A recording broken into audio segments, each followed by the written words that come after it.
Degree, social media पर आध्यात्मिक प्रवचन और हजारों लोगों के बीच एक युवा गुरु की पहचान। लेकिन अब उसी शख्स पर लगे आरोपों ने हर किसी को हैरान कर दिया है। मथुरा से गिरफ्तार हुआ है एक कथित IITian बाबा अब गंभीर आरोपों के घेरे में है।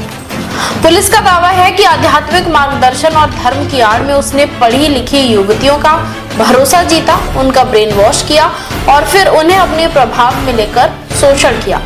आखिर कौन है अभिषेक मिश्रा उर्फ आदिकर्ता नारायण दास और कैसे एक IIT ग्रेजुएट पर इतने गंभीर आरोप लगे, आइए जानते हैं पूरी कहानी। उत्तर प्रदेश के मथुरा से गिरफ्तार किया गया अभिषेक मिश्रा मूल रूप से ओडिशा का रहने वाला है। उसने साल 2017 से 2021 के बीच IIT रुड़की से मैकेनिकल इंजीनियरिंग की पढ़ाई की थी। पढ़ाई पूरी करने के बाद उसने नौकरी या कॉर्पोरेट करियर का रास्ता नहीं चुना, बल्कि सोशल मीडिया और ऑनलाइन प्लेटफॉर्म्स के जरिए धार्मिक और आध्यात्मिक प्रवचन देना शुरू कर दिया। बताया जाता है कि उसने भगवत गीता, आध्यात्मिक जीवन, आत्मिक शांति और जीवन के उद्देश्य जैसे विषयों पर वीडियो बनाकर बड़ी संख्या में लोगों को जोड़ना शुरू कर दिया था। YouTube पर राधा कृपा अमृता नाम से चैनल चलाकर वो युवाओं के बीच लोकप्रिय होने लगा। उसकी पहचान एक ऐसे युवा प्रवचनकर्ता के रूप में बनाई गई जो आधुनिक शिक्षा और धार्मिक ज्ञान का मिश्रण प्रस्तुत करता था।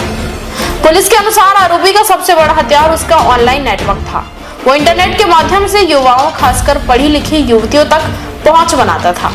जांच में सामने आया कि उसने संपर्क में आने वाली कई युवतियां इंजीनियरिंग और तकनीकी शिक्षा से जुड़ी हुई थी। कुछ बीटेक और एमटेक कर चुकी थी, जबकि कुछ प्रतिष्ठित परिवारों से थी। आरोप है कि वो पहले धार्मिक और आध्यात्मिक चर्चाओं के जरिए उनका भरोसा जीतता था। इसके बाद धीरे धीरे उन्हें परिवार से दूरी बनाने और अपने समूह के साथ जुड़ने के लिए प्रेरित करता था। पुलिस का मानना है कि वो खासतौर पर ऐसे लोगों को निशाना बनाता था जो भावनात्मक, मानसिक या आध्यात्मिक परेशानियों से गुजर रहे थे। मामले में सबसे गंभीर आरोप एक पीड़िता की शिकायत के बाद सामने आया। पुलिस के अनुसार पीड़िता ने बयान दिया कि अभिषेक मिश्रा कथित तौर पर युवतियों को यह विश्वास दिलाता था कि उनका गंधर्व विवाह हो चुका है। इसी आधार पर वो शारीरिक संबंध बनाता था।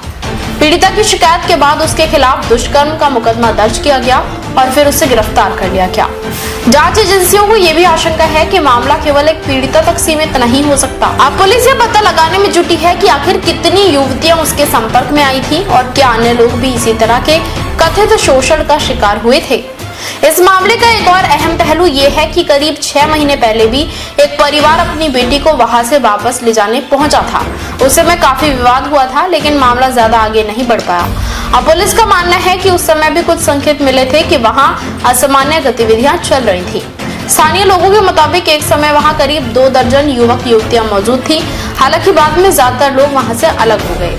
अब पुलिस ये पता लगाने की कोशिश कर रही है कि आखिर ये लोग वहां क्यों पहुंचे और बाद में वहां लौटे क्यों। जांच सिर्फ यौन शोषण के आरोपों तक सीमित नहीं है, पुलिस आर्थिक पहलुओं की भी जांच कर रही है। आरोप है कि कुछ लोगों से परिवारों के माध्यम से पैसे मंगवाए जाते थे और भावनात्मक दबाव बनाकर आर्थिक सहायता ली जाती थी। डिजिटल रिकॉर्ड, बैंक ट्रांजैक्शन और अन्य दस्तावेजों की भी जांच जारी है। इसके अलावा पुलिस के हाथ कुछ फोटो और वीडियो भी लगे हैं। अधिकारियों के मुताबिक इनमें आरोपी कुछ युवतियों के साथ आपत्तिजनक स्थिति में दिखाई दे रहा है। हालांकि इन सामग्रियों की फोरेंसिक जांच अभी जारी है। फिलहाल मथुरा पुलिस पूरे नेटवर्क की पड़ताल कर रही है। सवाल ये है कि क्या ये सिर्फ एक व्यक्ति का मामला था या इसके पीछे कोई बड़ा नेटवर्क काम कर रहा था। आने वाले दिनों में जांच के साथ कई और बड़े खुलासे सामने आ सकते हैं। देश विदेश की तमाम बड़ी खबरों के लिए देखते रहें किनी टाइम्स। वीडियो को लाइक करें, चैनल को सब्सक्राइब करना ना भूलें।